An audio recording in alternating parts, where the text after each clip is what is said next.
Subianto bertemu Presiden ke-7 Republik Indonesia Joko Widodo pada Sabtu sore. Ada apa sebenarnya di balik pertemuan ini? Kita bahas bersama Direktur Eksekutif Parameter Politik Adi Prayitno yang sudah hadir di studio. Selamat malam, Mas Adi. Malam, Radi. Lagi-lagi ketemu. Kayaknya udah nggak kehitung semenjak Pak Prabowo dilantik. Bertemu lagi dengan Pak Jokowi, bertemu lagi. Sekarang yang terakhir ini bertemu lagi di rumah kediamannya di Kertanegara. Menyeratkan apa pertemuan kali ini menurut Mas Adi? Ya saya kira banyak hal. Tapi kalau saya sih melihat rata-rata secara umum kalau Pak Prabowo dengan Pak Jokowi ini bertemu, ini kan sebenarnya pertemuan dua sahabat lama yang saya kira memang sudah melakukan kerjasama politik di pemilu di 2024. Jadi mau bertemu setiap hari, setiap saat, mestinya bukan menjadi gosip politik yang misalnya mendapatkan respon dari berbagai kalangan. Tapi yang kedua yang sebenarnya secara prinsip pertemuan semacam ini tentu tidak lahir dalam ruang hampa. Pesan-pesannya banyak, misalnya banyak pihak yang mendengarai ini kan menjadi penegas bahwa sebenarnya hubungan politik antara Pak Prabowo Subianto dengan Pak Jokowi itu baik-baik saja. Karena dulu waktu terjadi reshuffle beberapa minggu yang lalu itu kan dikesankan ada hubungan yang tidak baik. Ada disharmonisasi hubungan antara Solo dengan Kertanegara. Karena konon ada sejumlah menteri dan bahkan mayoritas menteri-menterinya itu disebut sebagai Jokowismen seperti Pak Budi Ari, Sri Mulyani dan seterusnya dan seterusnya. Publik menangkap ada gonjang-ganjing, ada sesuatu yang terputus dalam komunikasi ini. Tapi pertemuan kemarin tanggal 4 ya bulan Oktober hari Sabtu ini kan mempertebal bahwa sebenarnya kedua tokoh ini melampaui hubungan-hubungan yang disebut dengan gonjang-ganjing terkait dengan reshuffle kabinet yang kemarin ya. Nah yang ketiga tentu publik juga menerka ini pasti ada sesuatu yang dibicarakan secara spesifik dan pembicaraannya itu tentu tidak bisa lewat telepon, tidak bisa lewat Zoom dan tentu saja banyak sekali off the record-nya yang tidak diketahui oleh publik. Nah, soal apa materi pembicaraannya tadi Pak Pras mengatakan ya ada sesuatu tentang kebangsaan. Kalau istana saja sudah tidak membocorkan apa yang diomongkan, apalagi orang luar tadi. Paling cuma nebak-nebak, oh ini paling bicara tentang situasi dan kondisi hari ini yang terus berkembang ya, ada demonstrasi, ada protes, situasi ekonomi, soal itu yang menarik. Soal apa namanya terkait dengan supremasi hukum dan seterusnya. Itu yang menarik tadi. Anda langsung singgung. Ini setelah ya mohon maaf bukannya mengulik-ngulik lagi kemarin peristiwa kelam ya di bulan Agustus, seperti ini yang pertama kali mereka bertemu kembali Pak Jokowi dengan Pak Prabowo untuk apa ya? Sepertinya juga menetralisir lah suasana yang kemarin ini penuh spekulasi pada saat demonstrasi kemarin. Tapi yang ingin saya tanyakan sebenarnya apa sih implikasi pertemuan ini terhadap kontinuitas kebijakannya pemerintahannya Pak Jokowi, legasinya Pak Jokowi di era Pak Prabowo sekarang? Kalau kita mau jujur sebenarnya banyak hal yang memang sesuatu yang dilanjutkan oleh Pak Prabowo terkait dengan kebijakan Pak Jokowi, tapi banyak juga yang sebenarnya Pak Prabowo itu punya legasi yang saya kira memang menjadi program prioritas. Misalnya soal IKN, betul dilanjutkan tapi kan tidak terlampau menjadi prioritas. Dan bahkan baru tahun 2028 kalau tidak salah, IKN itu baru menjadi kota politik. Kalau Pak Jokowi yang masih jadi presiden rasa-rasanya nggak lama setelah 2024 mungkin IKN itu akan segera menjadi ibu kota. Jadi ada sesuatu yang terus dilanjutkan tapi tidak terlampau gaspol seperti pemerintahan sebelumnya. Begitupun misalnya kalau kita melihat style politik dari Pak Jokowi memang cukup agresif dalam konteks membangun infrastruktur.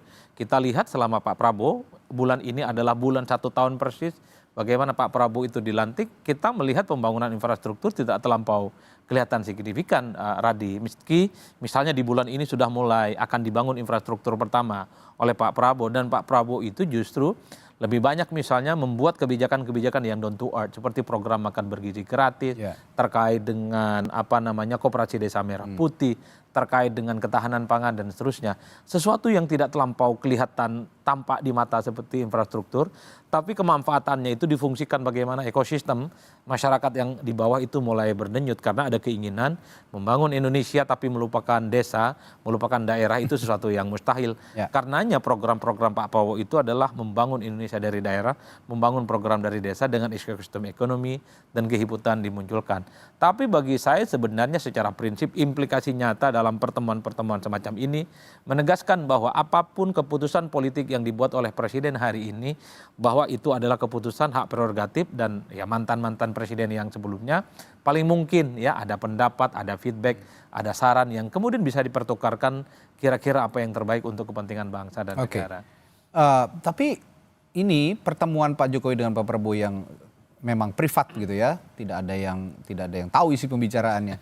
Ini setelah itu Pak Prabowo juga mengumpulkan sejumlah tokoh yang dikumpulkan oleh Pak Prabowo. Ada relevansinya nggak kira-kira dengan pertemuan yang sebelumnya dilakukan dengan Pak Jokowi? Ya pasti ada relevansinya. Sepertinya memang pemerintahan hari ini mencoba untuk mendapatkan begitu banyak spotlight, semacam insight. Kira-kira persoalan-persoalan yang prioritas itu apa yang memang harus dikerjasamakan di berbagai kepentingan semua pihak. Ya. Artinya apa? Pandangan seperti Pak Jokowi, tokoh-tokoh sebelumnya ini kan untuk mensinkronkan kira-kira program strategis apa yang kemudian bisa dimainkan kolaborasi dan kerjasama semua pihak. Itulah yang saya kira menjadi penting sebenarnya untuk merumuskan satu kebijakan. Karena kalau kita melihat rata-rata secara umum, mazhab politik pemerintahan hari ini adalah mazhab politik yang begitu banyak mengakomodasi pendapat, keinginan, dan masukan dari berbagai kalangan. Saya menduga, Radi, setelah ada pertemuan dengan Pak Jokowi, ada tokoh-tokoh yang juga diundang ke kediamannya Pak Prabowo Subianto tentu untuk mendiskusikan kira-kira substansi apa yang bisa di follow up dan kemudian bisa dieksekusi tentu untuk kebaikan-kebaikan Indonesia di masa yang akan datang. Mungkin terkait dengan ekonomi, soal stabilitas politik, tentang demokrasi, termasuk juga soal good governance dan seterusnya dan seterusnya. Ini ada sedikit pertanyaan yang menyentil sebenarnya dari yang saya tangkap terutama di lini media sosial ya, yang saya akan juga berikan ruang klarifikasi lah lewat Mas Adi.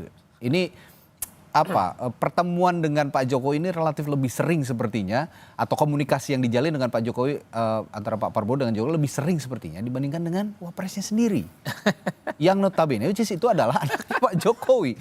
Sebenarnya apa sih yang terjadi dengan komunikasi politik para pemimpin negara dengan mantan pemimpin negara dan juga wakil pemimpin negara ini? Enggak begini Radi, memang netizen kita ini kan seolah-olah paling maha tahu lah.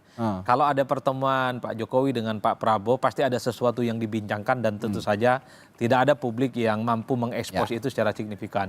Dan bahkan dulu kalau ada pertemuan Pak Jokowi dan Pak Prabowo ini pasti dia menyasar ke Teguh Umar. Ini hubungan dengan Teguh Umar tidak baik saja. Kan itu publik dan netizen ya. Tapi kalau Pak Prabowo Subianto sering bertemu dengan Wapres, bagi saya bukan menjadi berita karena memang sudah menjadi satu paket dan bahkan bisa berkomunikasi kapanpun, bisa tiap hari dan bisa tiap saja. Meskipun tidak ada yang tampak di depan publik misalnya. Begitu. Pesannya adalah kalau kita mau mengikuti logikanya netizen, perlu juga sebenarnya ditampilkan antara pertemuan presiden dengan wakil presiden sebagai salah satu bentuk untuk tidak membanding-bandingkan, karena memang netizen ini sangat usil sih sebenarnya pertanyaan. Ini kalau lebih sering bertemu dengan mantan presiden sebelumnya dengan Wapres yang saat ini secara definitif menjadi pembantu presiden. Tapi overall yang saya ingin katakan adalah baik Wapres ataupun Pak Jokowi, saya kira pastinya punya intensitas komunikasi yang menurut saya juga intens ya bertemu dengan pemerintahan hari ini. Tapi bagi saya apapun pertemuannya yang paling penting adalah semua persoalan-persoalan kebangsaan kita selesailah, Radi.